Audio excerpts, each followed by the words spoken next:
할렐루야. 오늘 수요 예배에 참여한 여러분을 환영합니다. 축복합니다. 오늘도 말씀을 통해서 주님의 음성을 듣고 우리 삶의 또 사명에 특별한 도전을 받는 은혜의 시간이 될 수 있길 바랍니다. 오늘 우리에게 주시는 하나님 말씀은 빌립보서 2장 5절에서 8절까지 말씀입니다. 봉독합니다. 너희 안에 이 마음을 품으라. 곧 그리스도 예수의 마음이니 그는 근본 하나님의 본체시나 하나님과 동등됨을 취할 것으로 여기지 아니하시고 오히려 자기를 비워 종의 형체를 가지사 사람들과 같이 되셨고 사람의 모양으로 나타나사 자기를 낮추시고 죽기까지 복종하셨으니 곧 십자가의 죽으심이라. 아멘. 매주 이 시간 하나님의 선교와 마을 목회라는 주제로 말씀을 나누고 있는데요. 오늘은 11번째 시간으로 성육신적 마을 목회라는 제목으로 은혜를 나누고자 합니다. 1990년대까지 고속 성장을 해오던 한국 교회는 이제 90년대 이후에 들어서면서 정체기에 접어들게 되죠. 교회들마다 이 정체를 극복하고 어떻게 하면 다시 부흥을 일으킬 수 있을까, 다시 교회가 성장해 갈 수 있을까를 찾는 어떤 한방의 비결들을 찾기 위해 전전긍긍을 했었죠. 그러나 뚜렷한 해법을 찾지 못한 채 새천년 밀레니엄을 맞이했고 그 이후로 이제 교회는 정체를 넘어서 마이너스 성장의 시대로 접어들게 됩니다. 교회의 위기감이 점점 고조되는 시점에서 코로나가 터지게 되었고 이 코로나는 이제 지금까지와는 전혀 다른 목회의 방향을 고민하게 했습니다.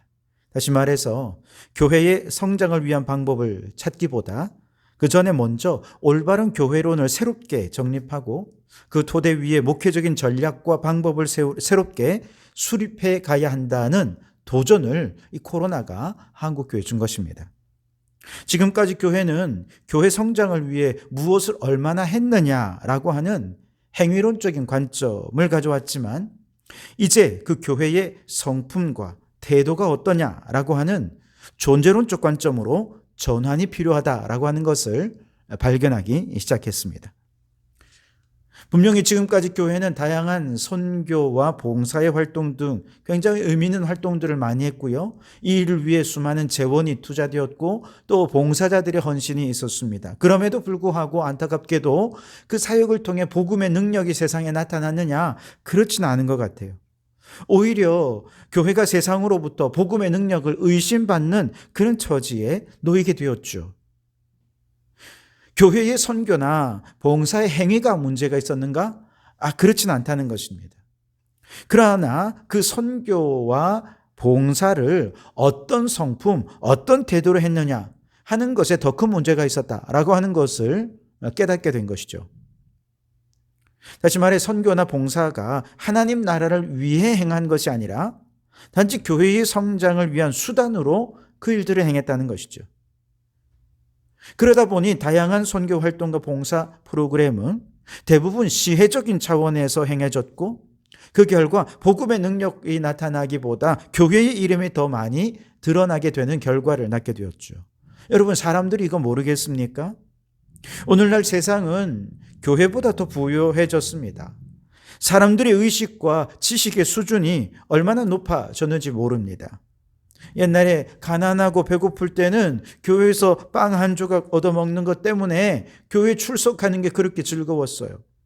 교회가 주면 작은 거 하나에도 감사했습니다. 그런데 오늘날 누가 교회로부터 이런 시혜적인 혜택을 받았다고 해서 그렇게 막 고마워하던가요? 선물 하나 받았다고 사람들이 막 교회 가야겠다 이런 얘기 안 합니다. 중요한 것은 우리가 무엇을 했느냐가 아니라 어떤 태도로, 어떤 성품으로 그 일을 행했느냐. 이제 교회의 존재론적인 차원에서의 새로운 목회 방향의 정립이 필요하게 된 것이죠. 자, 그런 면에서 성육신은 교회의 존재론적 성품과 태도를 가장 잘 드러내는 개념이라 할 수 있겠습니다. 성육신은 불신자들을 위한 구원의 근거가 될 뿐만 아니라 이미 구원받은 성도들이 어떻게 살며 어떻게 사역해야 할지 하는 것에 대한 근거도 되었던 것이죠. 자, 그런 면에서 성경에 이 성육신이 가지는 중요한 의미에 대해서 한 두 가지 정도만 살펴보고 싶은데요. 성경의 성육신의 가장 중요한 의미는 속죄론적인 의미 혹은 구원론적 의미입니다.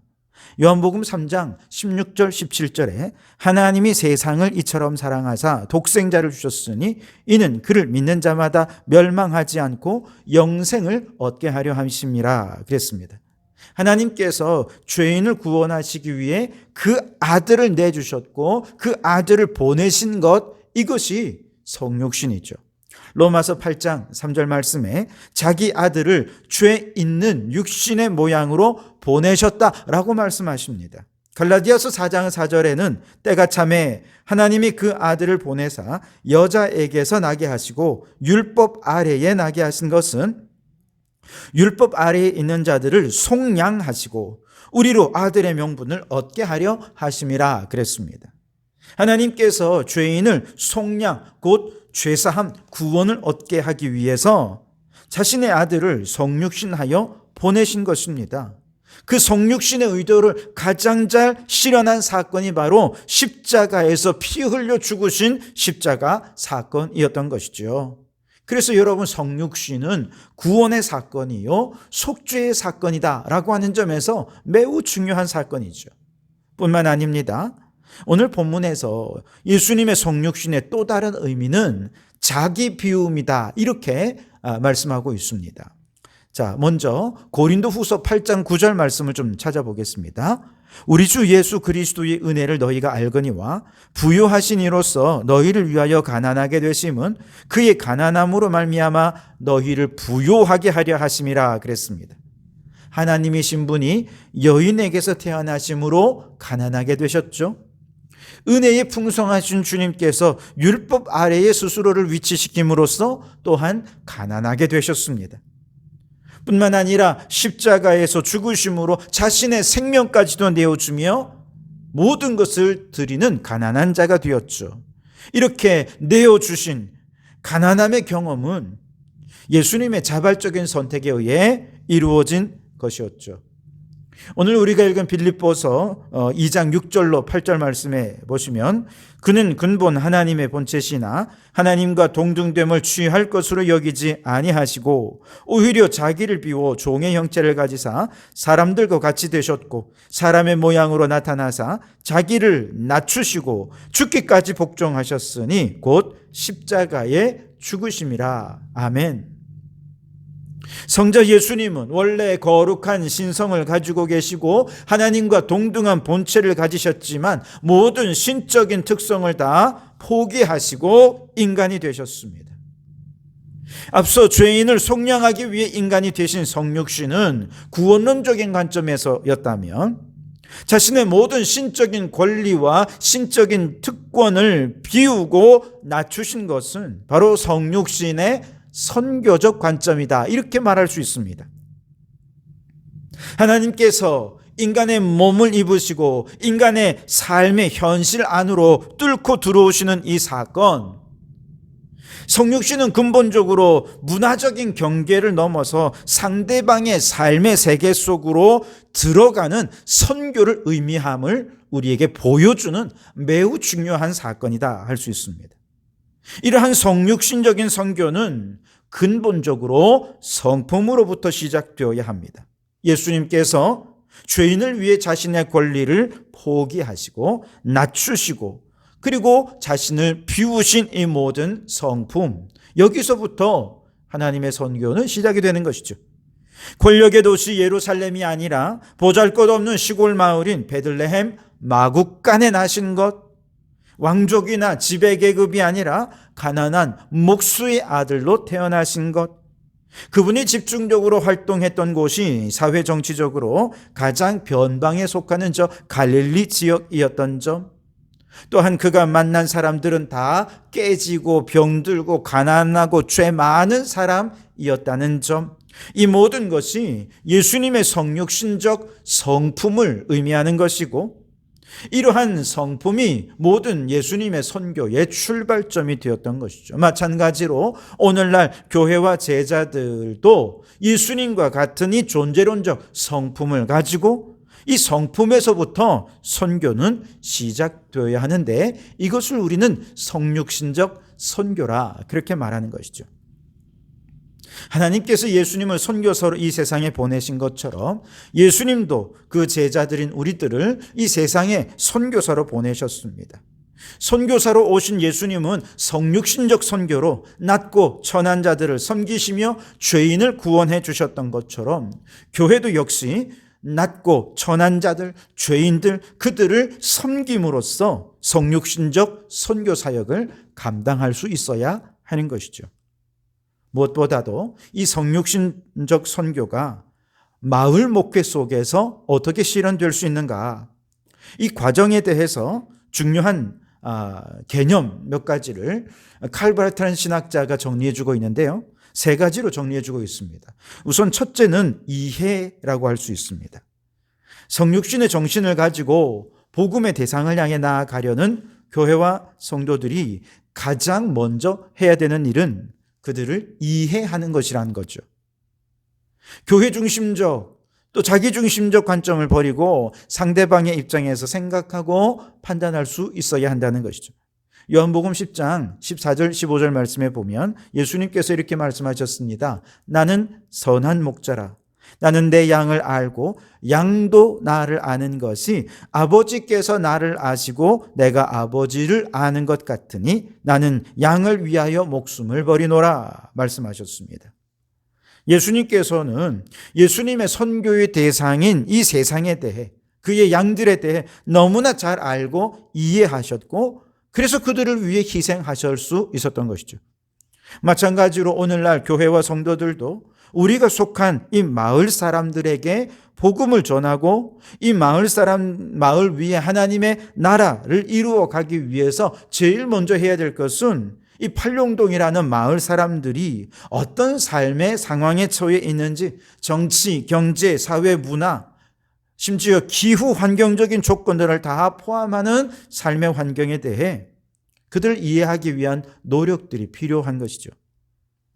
사람들을 이해하는 가장 좋은 방법은 또 기본적인 방법은 관찰과 경청이라고 할 수 있는데요. 관찰을 위해서 우리 성도들이 해야 할 일은 지역 주민들의 활동 속에 참여해서 관찰하는 참여 관찰이 되어야 합니다. 예를 들어 팔룡동의 주민자치위원회나 탄소중립위원회나 분여회나 아파트의 어떤 운영위원이나 이런 여러 활동들에 참여하시면서 지역 사람들이 어디에 관심을 가지고 있고 무엇 때문에 고민하고 있고 어떤 문제로 갈등하고 있는지 직접 참여해서 부딪히면서 관찰할 수 있어야 됩니다. 자녀들이 어린 학생들이라고 한다면 학부모위원회라든지 혹은 도서관 운영위원회라든지 이런 모임에 참여하는 것도 좋습니다. 그러면서 지역사회가 자녀들을 위해 현재 어떤 일을 하고 있고 무엇이 문제가 되고 있는지 들을 수 있어야 됩니다. 성육신적 선교를 위해 성도들은 마을의 여러 활동들에 직접 참여하면서 마을 사람들의 삶을 관찰하고 그러면서 그들을 이해할 수 있어야 되는 것이죠. 또한 경청입니다. 마을 사람들을 이해하는 경청의 방법은 관찰을 위해 참여한 그 지역의 모임 속에서 교회가 무언가를 해주려는 것이 아니라 지역 주민들이 지금 무엇을 필요로 하는가, 어떻게 그들을 도울 수 있는가라고 하는 적극적인 차원에서의 경청, 귀 기울여 들음이 필요한 것이죠. 그래서 여러분, 이 시대, 이 사회 속, 이 마을 속에 여러 신음과 아픔, 그 소리, 상처 입은 소리들을 우리가 들을 수 있어야 할 것입니다. 뿐만 아니라 두 번째는 연대입니다. 성육신적 관점에서 우리 마을에 속한 주민들에 대해 충분히 이해했다면 그 다음 단계는 그들과 연대해야 한다는 거예요. 그러면서 성육신적 선교 사역이 마을 목회에 적용될 수 있는 겁니다. 교회와 성도들은 지역의 아픔과 고통을 충분히 공감하고 공유하면서 그들의 삶의 세계 속으로 들어가서 그들이 있는 곳에 함께 머물러 있어야 한다는 것이죠. 예수님께서는 죄인인 우리와 함께 있기 위해 이 땅에 오신 임마누엘 하나님이 아니십니까? 예수님의 성육신적 선교는 죄인과 연대하는 선교였던 것이죠. 마찬가지로 우리도 교회는 의롭고 세상은 악하니 세상과 구별되어야 돼 라고 생각하면서 세상과 동떨어진 곳으로 따로 존재해서는 안 된다는 것이죠. 비록 교회는 의롭고 세상은 불의하지만 죄인들의 친구가 되어주셨던 예수님처럼 교회는 세상 사람들과 함께 식탁에 앉는 것을 부끄러워해서는 안 됩니다. 참으로 지혜로운 자가 어리석은 자들 가운데서 어리석은 자로 보이는 것을 두려워해서는 안 됩니다. 거룩한 교회가 세속적인 방식으로 사람들 사이에 들어가 즐거워하는 자들과 함께 즐거워하고 우는 자들과 함께 울면서 그들과 함께하고 하나 되는 교회가 될 때 성육신적 선교는 비로소 가능해지게 되는 것이죠. 예수님은 죄인들과 자신을 동일시해서 예수님의 마음과 또 사람들의 마음을 분리할 수가 없었어요. 그래서 빌립보서 오늘 2장 5절 말씀에 너희 안에 이 마음을 품으라 곧 그리스도 예수의 마음이니 라고 말씀하셨죠. 당연히 죄인들과 함께 하라고 해서 그들과 함께 죄를 범하는 일에 동참하라는 얘기는 결코 아니겠죠. 세상의 문화를 수용하는 용기를 통해 그들과의 우정을 형성해 가라는 것입니다. 그 지역과 함께하고 연대하는 성육신적 선교 모델 중에 중요한 하나가 근접 공간이라는 개념입니다. 예를 들어 우리 교회의 작은 도서관은 지역 주민들과 삶을 나누고 공유하기 위한 그들과 함께하기 위한 선교적 목적을 가진 근접 공간이라 말할 수 있습니다. 창녕에 초동교회가 있는데요. 이 교회는 작은 도서관과 지역 아동센터를 운영합니다. 시골인데요. 마을 사람들은 많지 않아요. 그런데 이 작은 도서관과 지역 아동센터를 통해서 이 초동교회 사역들이 지역 주민들의 일자리를 창출하고 있다는 거예요. 주민센터에서는 지역 어르신들의 일자리를 창출하는 것이 그들의 고민이었습니다. 그 신음소리를 들었습니다. 그래서 작은 도서관과 아동센터에서 아이들의 식사를 준비하는 어르신들을 초청해서 일자리를 만들어 드렸습니다. 게다가 70세 이상 어르신들이 교회 주변을 청소하기도 하고 아동센터에 여러 간단한 보수 작업들을 또 하시면서 여러 노인들의 일자리를 창출해 주었다는 것이죠. 놀랍게도 이 어르신들이 예수를 안 믿는 분인데 주일 예배에 참여하신다는 거예요. 그래서 11조도 꼬박꼬박 하시고 헌금도 하셔서 국가에서 노인 일자리를 통해 받은 이 돈으로 이렇게 교회를 위해 헌금까지 하셔서 교회 예산이 이 사역을 통해 더 늘어나게 되었다는 것이죠. 초동교회는 시골의 작은 도서관이나 지역 아동센터 같은 근접 공간을 통해서 지역의 고민과 어르신들의 아픔에 동참해서 문제를 해결해 주는 성육신적 선교의 좋은 모델을 보여주고 있습니다. 우리 교회의 정다운 도서관도 이처럼 활성화되어서 어떻게 기후위기에 대응하고 탄소 중립 마을을 이룰지 고민하는 이 지역의 주민들과 함께 연대해서 생태 공동체를 이루어가는 성육신적 선교의 좋은 모델을 만들어 가기를 소원합니다. 이를 위해 여러분 함께 기도해 주시기 바랍니다. 성육신적 사역의 마지막 세 번째 과정은 책임적 행동이라 할 수 있습니다. 칼 바르트는 교회는 세상에 대해 책임지기 위해 존재하는 공동체다 이렇게 얘기를 했습니다. 이때 세상에 대해 책임을 진다는 것은 하나님이 원하시는 이 세상의 미래에 대해 책임 있는 행동을 해야 한다는 뜻입니다. 다시 말해 이 세상에 이런 문제 저런 문제 단편적인 문제 해결을 돕는 데만 그치는 것이 아니라 이 모든 과정을 통해 어떻게 하면 우리 마을에 하나님 나라를 이룰 수 있을까? 하나님이 원하시는 미래를 이 땅 위에 이루어 갈 수 있을까? 여기에 대해 책임을 다하기 위해 적극적으로 행동하고 그리고 그 과정에서 발생하는 고난을 감수할 수 있어야 한다는 것이죠. 그런 점에서 성육신적 선교는 그저 주민들을 잘 섬기고 아픔에 공감하는 그 정도에 머물러서는 안 돼요. 지역사회를 하나님의 뜻에 맞게 변혁시키기 위한 책임적인 참여와 행동의 단계로 나아갈 수 있어야 됩니다. 예를 들면 이 지역 사회를 기후 위기에 대응하면서 탄소 중립 마을로 만들기 위해 우리가 어떻게 하면 적극적으로 하나님의 창조 질서를 이 땅 가운데 이루기 위한 헌신을 하겠는가를 고민해야 된다는 것이죠. 예를 들면 일회용을 마구 사용하고 버리는 현재의 탐욕적인 사람들의 문화에 맞서야 됩니다. 때로는 호소하기도 해야 됩니다. 그래서 먼저 우리 성도들이 이런 성육신적인 선교에 공감하면서 환경 선교사로서의 정체성을 분명히 가져야 해요. 그리고 선교사로서 이 팔룡동을 창조 질서가 회복된 하나님 나라로 변혁시키기 위해 담배꽁초 함부로 버리는 문화에 저항하는 의미로 우리가 먼저 담배꽁초를 줍고 모아진 담배꽁초를 가지고 이 지역 주민들에게 담배꽁초가 플라스틱으로 만들어지고 이것이 비가 올 때 하수구를 막는 주요 원인이 되며 더 나아가 빗물로 인해 바다에 흘러가서는 미세 플라스틱이 되어 생태계를 파괴하고 사람들의 밥상에까지 다시 돌아오게 된다라고 하는 것을 적극적으로 호소할 수 있어야 된다는 것이죠. 이런 일을 할 수 있는 사람이 바로 환경선교사이고 바로 이러한 적극적인 책임 있는 행동을 통해서 하나님의 나라가 이루어지게 될 것입니다. 그런 면에서 지난 월요일까지 이제 5주에 걸쳐서 기독교 환경 선교센터인 환경운동센터인 환경 살림이라고 하는 곳에서 환경 선교사 줌 강의가 있었거든요. 우리 교회에서는 3명이 참여해서 마지막까지 잘 수료해서 드디어 우리 교회에서도 저를 포함해서 3명이 환경 선교사로서 자격증을 부여받게 되었습니다.